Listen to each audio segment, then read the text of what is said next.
Akkam jirtu nagaa keessanii Civics and Ethics University Freshman Course Mid Examii qabadhee isiniif dhiyaadhee jira.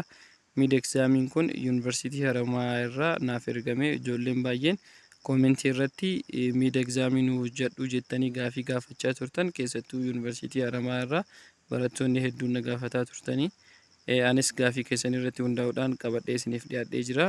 Gamanumaan immoo University Haramaa irraa barataa baay'isaa jedhamu galatoonfachuu barbaada maaliif egzaamii kana kan naaf erge isaadha waan ta'eef akkuma san barattoonni yuunivarsiitii Dirree Dawaa irraas akkasumas yuunivarsiitii biroo irraas yuunivarsiitii hedduu irraa na gaafachaa jirtanii garuu barattoota muraasaadha isinii hojjechuudhaaf immoo qormaanni keessan na bira hin jiru qormaanni gibbii keessanii na bira hin jiru kanaaf qormaata gibbii keessanii naaf erguuf lakkoofsa bilbilaa yookiin telegram chaanaalii koo yookiin yuuzarneemii koo diskiripshinii viidiyoo kanaa irra isiniif ka'a akkasumas viidiyoo biraa irraa fudhachuu dandeessu waan ta'eef naaf erguu dandeessu isiniin jedha kallattiimaan gara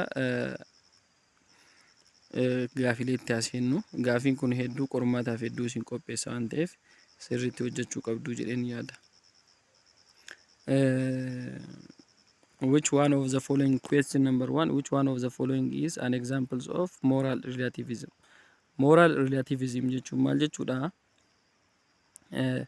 Gochi maal jedha moral relativism says that the actions which is right in one society is wrong in another society. Simply moral relativism maal jedha?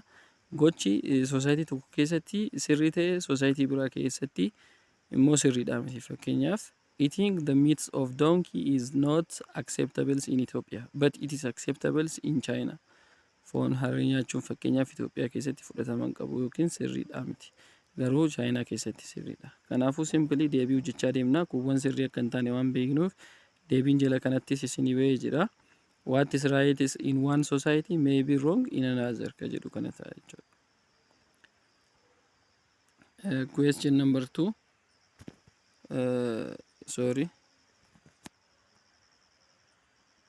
Question number 2. Addis Ababa City Council is deciding whether to build new park. Whether to build new park.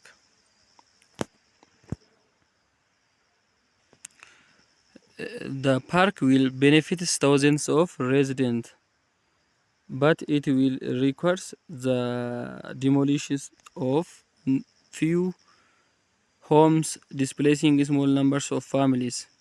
From utilitarian perspective, the council's decisions should focus on maal jechaa jira Addis Ababa City Councilin maal jedhee murteessaa jira paarkii haarawaa ijaarraa jedhanii murteessaa jiru jechaa jira. Paarkichi kun immoo namoota muraasa maal kan godhu mana isaanii kan jigsuu fi mana isaanii irraa kan buqqisuudha. Garuu namoota biroo ni fayyadaadha kan jechaa jiru. Akka utilitarianismitti gochichi kun perspectivii utilitarianismitti akkamitti ibsama yoo jenne ilaalle be the overall happiness generated by the new parks for the majority of residents. Gochichi kun sirriidha jedhamee yookiin sirrii miti jedhamee kan murtaa'u gochi godhamaa jiru kun namoota hedduu ni fayyada. Namoota muraasa miidhus namoota hedduu jiran ni fayyada yoo ta'e ethically right jennaanii jechuudha. Akka maalitti utilitarianismitti jechuudha. Question number 3. According to Kant, what is the foundational principles of duty? Akka Kantitti foundational principles of duty kan ta'e kamii jechaa jira. Deebiin isaa C. The categorical imperative self-evident principles of reason. Kuuwwan deebii waan hin taaneef isin ilaaluu dandeessu. Kantiin maal jedha? Good will of an action determines the rightness or the wrongness of an action jedha. Kanaafuu self-evidenceedha. Fakkeenyaaf namichaan tokko nama of ajjeesaa jiru osoo argee universal law hordofuu qabna jedha kan ta'e categorical imperative jechuudha.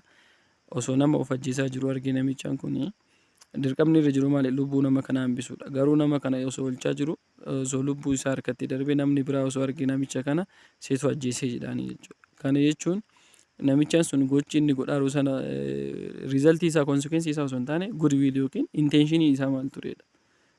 Namicha kana oolchuudha mitire. Kanaafuu self evident inni qabu sana jechuudha. Maal gochuuf ture ragaan inni qabu sana isaadha. Gochichi isaa sirriidha yookiin sirrii miti jedhee kan murteessu jechuudha.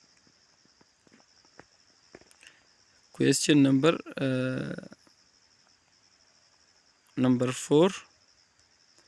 The key differences between egoism, utilitarianism, and altruism as ethical theories lies in difference between egoism kana hunduma isin hojjedhaanii maal jechaa jira. Garaagarummaan egoism, utilitarianism and altruism gidduu jiru maal jechaa jira. Whether the outcomes of an action determines its rightness or wrongness. No, garaagarummaa isaaniiti miti kun tokkummaa isaaniiti. Isaan sadanuu maal jedhu gochi tokko sirriidha yookiin sirriidha miti kan jedhamu consequence isaatiin jechuudha. Consequence inni fiduudhaan jedhu sadanuu. B. Whether ethical ethicists advocating for egoism are necessary hedonists while others are not. No, hedonistiidha miti isaan. Hedonistii kan jedhaman maalidha? Egoismiin hedonistiidha, kuuwwan hedonistiidha miti jechaa jira. Sadanuu hedonistiidha miti. Maaliifi hedonistii jechuun gochichi tokko sirriidha kan jedhamu pleasure yookiin gammachuu namaaf kennamu ta'e jechuudha gochuu jedhamu sun miti. C. The basis of world's interests are prioritized. Was the basis of whose interests are prioritized and whose interests are disregarded. Tekstiin baay'ee xixiqqaa waan ta'eef na dubbachuu didaa jira PC irraa waan ta'eef. Okay. Kanadha garaagarummaan isaanii. Gochichi sun eenyuun fayyadaa fi eenyuun hin fayyadu irratti kan hundaa'edha jechuudha. Fakkeenyaaf akka egoizimiitti gochichi tokko sirriidha kan jedhamu actors of an action sana namicha gocha dalagu sanas fayyaduu qaba yoo ta'e qofaadha. Akka utilitarianismiitti immoo gochichi tokko sirriidha kan jedhamu namoota muraasa fayyaduu baatus namoota hedduu ni fayyadoo ta'e. Fakkeenyaaf gaafii lammaffaa olaanaatti ilaalle Addis Ababa Council New Park yeroo biyyoolli godhu namoota muraasa mana isaanii maal godhanii diigaa garuu paarkiin sun namoota hedduu fayyada. Gochichi sun ethical right namoota hedduu fayyada yoo ta'e akka utilitarianismiitti.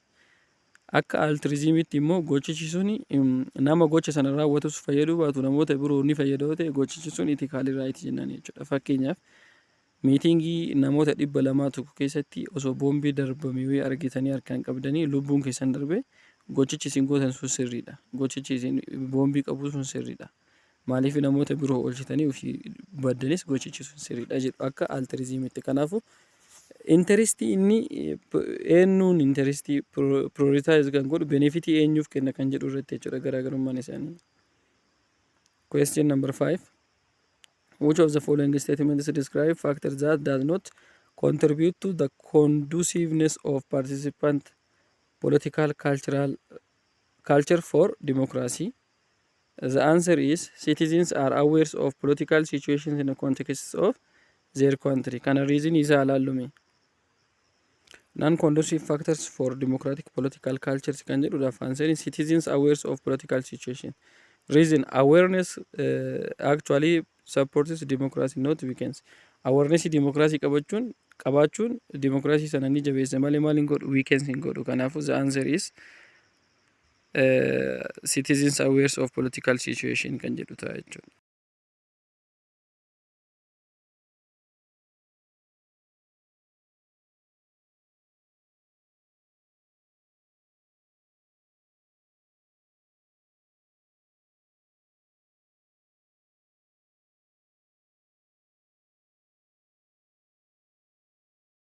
Be addressing social ills such as social antisocial behavior and political apathy. Social ills yookiin rakkoo hawaasa keessa jiru addressing social ills jechuun wantoota hawaasatti gufuu ta'an address gochuu fi akkasumas antisocial behaviorii social namoota irratti anti ta'an yookiin anti behaviorii maal gochuudha shape gochuudha jechuudha. Amala namaa maal gochuudha bocuudha. Kanadha gaheen isaa jechuudha. Gaheensi faayidaan siifikii jechuudha. Torbaffaan what is primary goals of moral education? Moral education primary goals of moral education to ensure obedience to authority figures. No. B. To foster ethical reasoning and responsible behavior. Responsible behavior kan ta'anii fi ethical reasoning dhaan kan guutaman hawaasa akkasii kana maal gochuudha ijaaru gooliin civic jechuudha. Number 8 yeroo keenya qusachuudhaaf jechuudha kan gaafii deebii qofa ilaalaa jirru. An ethical theory which deals with the meaning and the origins of notions such as morally rightness and wrongness is a virtue ethics, no non-normative ethics, prima facie duties, no non-consequential ethics. So deebiin non-normative ethics ta'a jechuudha.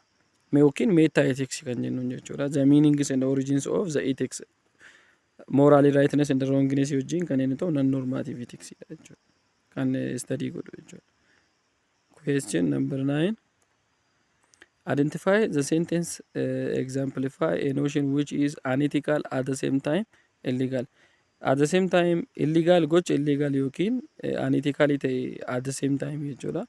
Unethical ta'e kan ta'e kamii jechaa jira. Protecting a vulnerable person's confidential modification informations. No, confidential modification medical information jechuun icciitii odeeffannoo fayyaa tokko baasuu fi maal gochuun rakkoo hin qabu. Wanti kun unethicalidha garuu illegaalidha miti.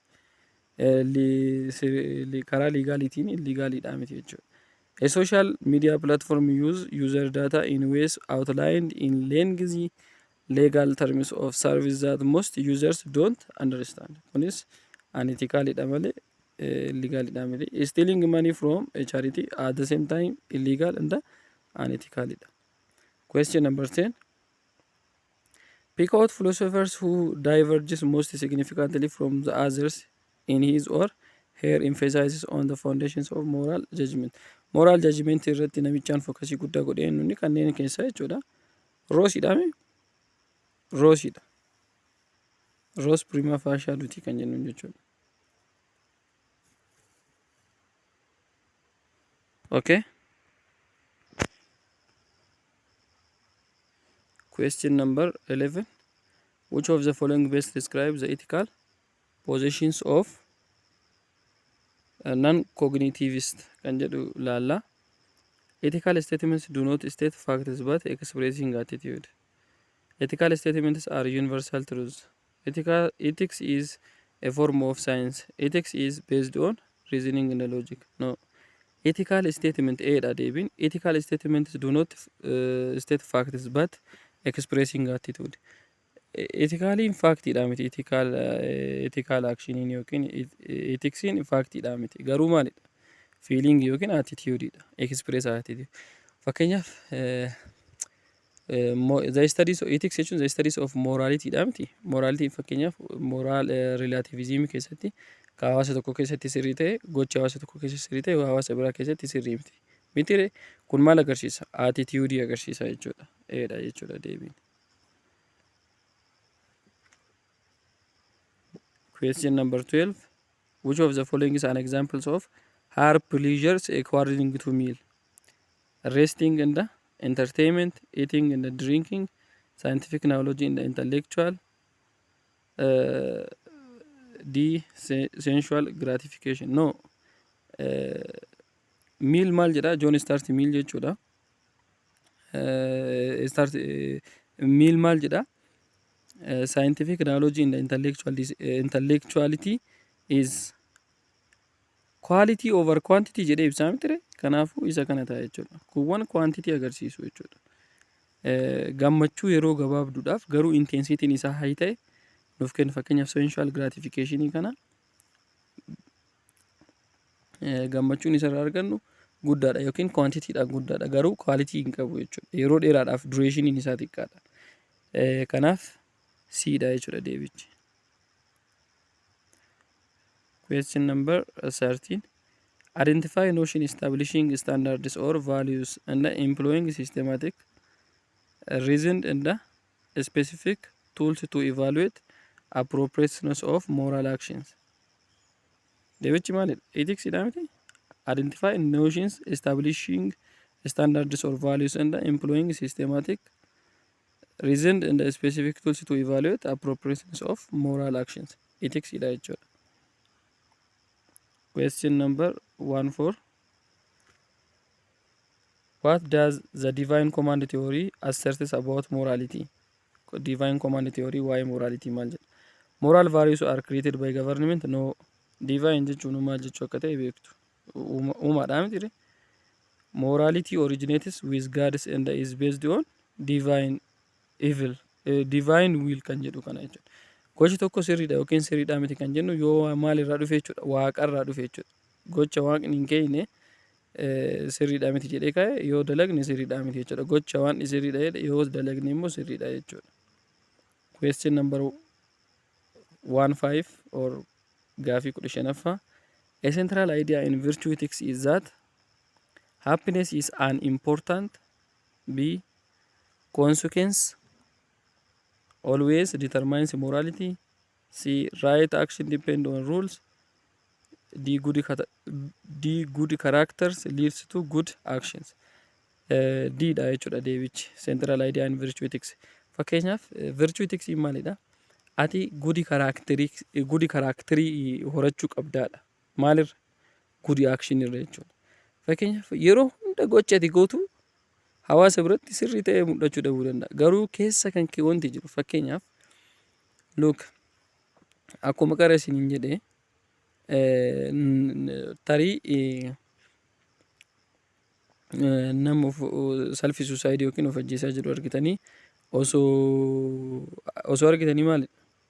Good characteristics keessan kan ta'u qabu amalli keessan gaariin maal ta'u qaba? Namicha sana oolchuudha. Garuu namni garii maaltu na galchee jedheen faara dhufa. Kun bad manner yookiin bad characteristicsdha. Kanaafuu bad characteridha kun. Amala gadheedha kun.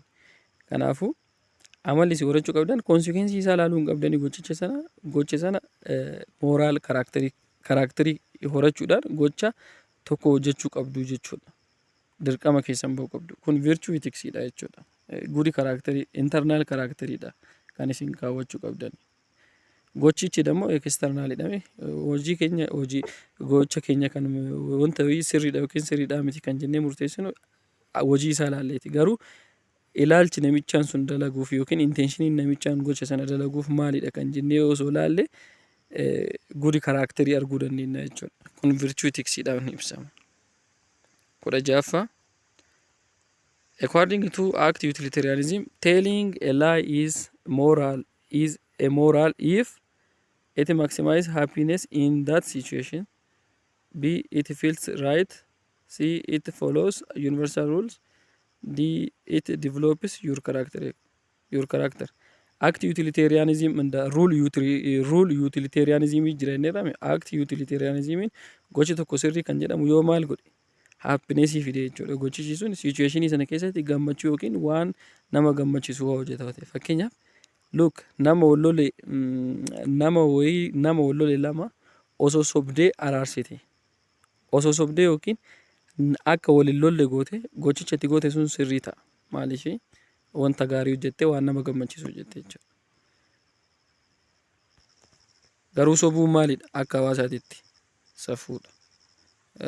Safuu garuu act utilitarianism sobdeeyyuu gochichi sun waan gaarii yookiin waan nama gammachiisu ta'e sirriidha jedhu.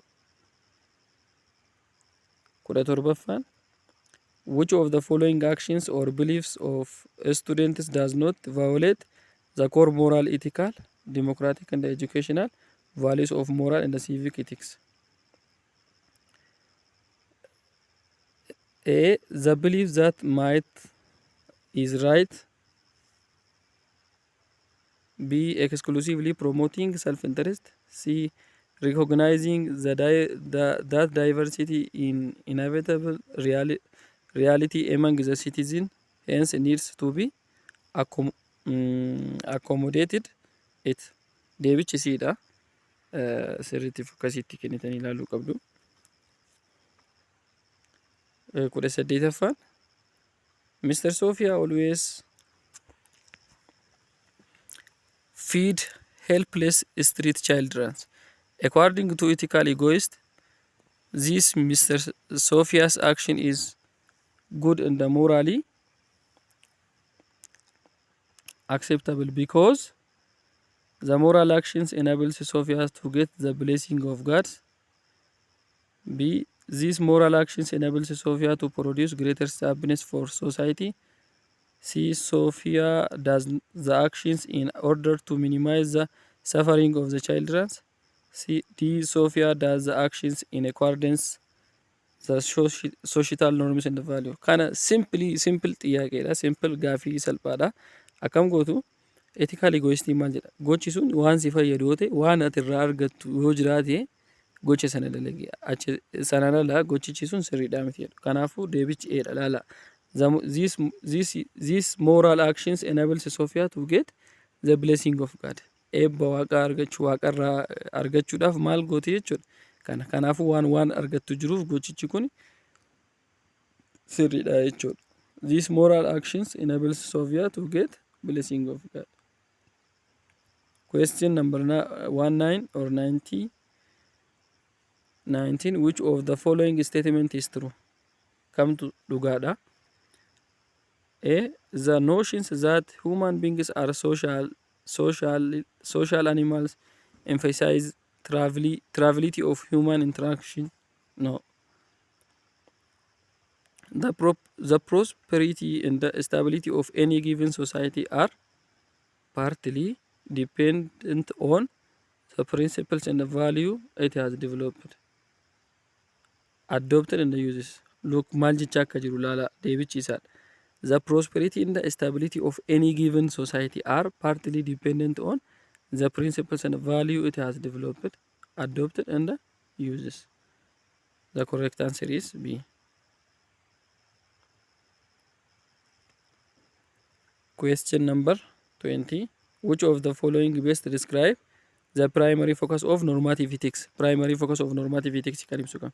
Establishing principles and rules for determining what actions are morally right or wrong. Isa kanadha miti? Laalleen turre kuuwwan sirriidha miti jechuudha. Gochichi tokko morally right yookiin wrong kan jedhu agarsiisuudhaaf establish kan ta'edha jechuudha. 21ffaan A company discovers that one of its products has a defect that could potentially harm consumers, but deciding to resell the products will incur significant financial losses. According to the deontological ethics, what should the company's leadership do? Akka deontologicalitti maalidha? Kaampaaniin kun maal gochuu qaba? Deontologically maal jechuudha? Duty yookiin rule the law society yookiin hawaasa biyya sanaa follow gochuu qabnaa miti? Kaampaaniin kun productiin isaa tokko maal akka ta'e arge, defect akka ta'e argeera, akka ballee argeera jechuudha. Yookiin consumeriin sun yoo consume godhan akka harmitu argeera. Kanaaf akka deontologicalitti maal gochuu qabaadha? Inform consumers about the defect but not recall the product to minimize financial damage while appearing responsible. No. Deebichi isaa yeroo qusachuudhaaf C. Proceed with the recall immediately, prioritizing consumer safety over profit. Maal gochuu qaba? Dirqama duty bahuu qaba jechuudha. Deontological jechuun duty jechuudha. Dirqamni inni gochuu qabu maalidha? Profit isaa caalaa yookiin bu'aa isaa caalaa safety nageenya hawaasa sanaa consumerii sanaa dursuu qaba jechuudha. Akka deontologicalitti jechuudha. Question number 22. Barreeffamni baay'ee xixiqqaatee dubbisuuf na rakkisaa jira. From among the following, which one best captures the core idea of Bentham's utility principle? An act is only right if maximize power. No. Equality overrides all moral considerations. No. Pain and the suffering have no moral weight. No. Pleasure and happiness are the only intrinsic goods. Pleasure irratti focus godhu. Bentham's and start meal maal irratti gochi tokko sirrii kan jedhamu yoo maal ta'e pleasure yoo nuuf kennuu danda'e jechuudha jedhanii yaasu. 23ffaan A philosopher who is most closely associated with hedonistic approach to ethical theory is who is that? John Stuart Millidha kun qaxxitaa intini keessan irraa kan ba'edha. 24ffaan which of the following is fundamentally different from the rest in its approaches to determining moral rightness? Kamtu kaawwan irraa addadha. Utilitarianism, virtue ethics, consequentialism, deontology dha miti? Deontology dha jechuudha. Sorry, virtue ethics dha jechuudha. Maaliifi virtue ethics good character irratti focus godha. Good character irratti focus godha. Maaliif moral character develop godhachuu qabda. Fakkeenyaaf namni tokko ofii moral character hin qabu, yookiin moral behavior hin qabu, gochi inni dalagu sirriidha.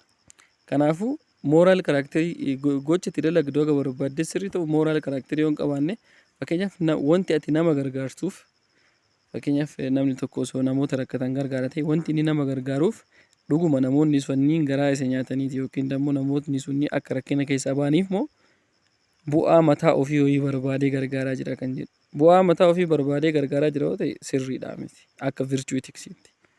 Kanaafuu virtue ethics'n isarratti moral character irratti focus godha. Kuwwan immoo maali? Utilitarianism, consequentialism, deontology kun maali? Normative ethics'dha isaan kunniin.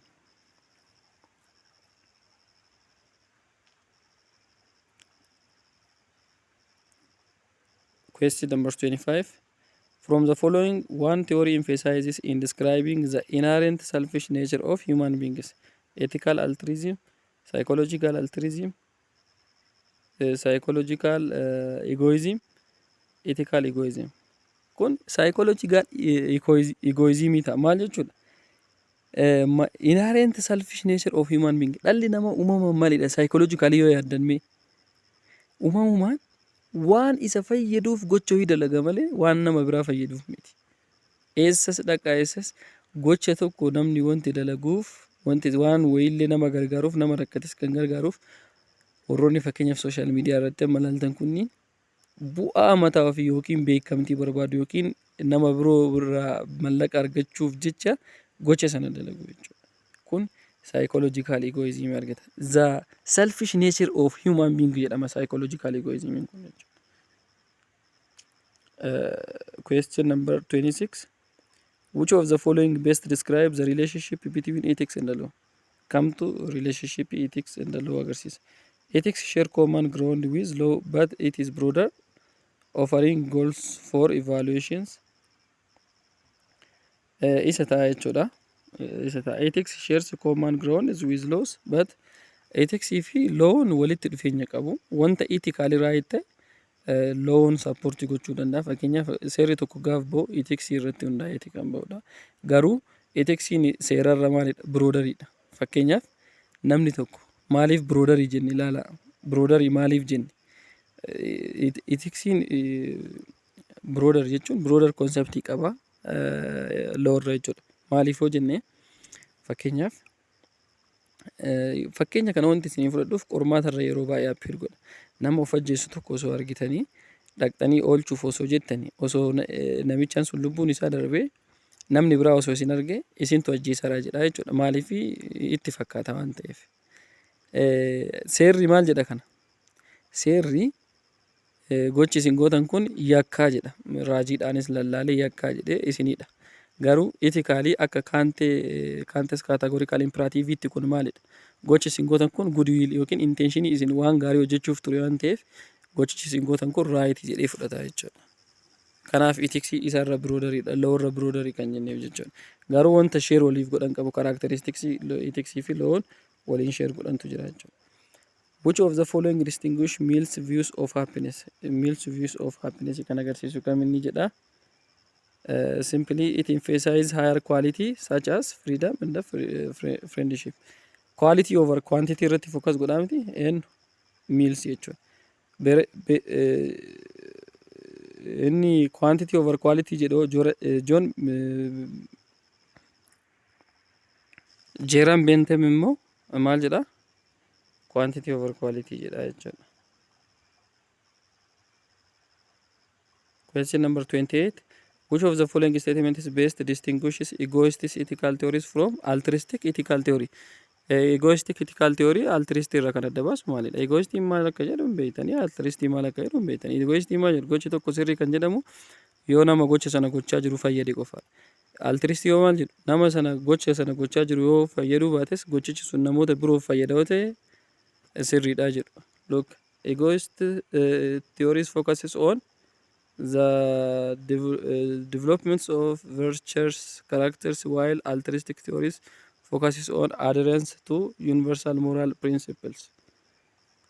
No, simply deebii ilaallu kun waan hin taaneef jechuudha. B is the answer. Egoistic theories hold that morally right action promote one's own self-interests, while altruistic theories hold that morally right actions promote the well-being of others. Akkasii miti ree? Morally right kan jedhamuun well-being yookiin self-interest kan namaaf kennu yookiin faayidaa nama sanaafis kan kennu ta'e nama hojjetu sanaaf gocha sana dalagu sanaaf. Altruistiin garuu gochichi sun nama hojjetu sanas yoo dalaguu baate nama gocha sanas raawwatoo fayyaduu baate yeroo baay'ee fakkeenya kana isiniif fudhadha. Miitingii tokko keessatti miitingii namoonni 200-300 jiran keessatti osoo boombii darbatamee argitanii qabdanii taasisa odoo boombiin sun isin miidhe gochichi isin gootan sun itikaalii raayit jedhu. Warri maali? Warri altruistii. Well-being others yoo eegdu ta'e gochichi sun raayit jedhu. Question number 29.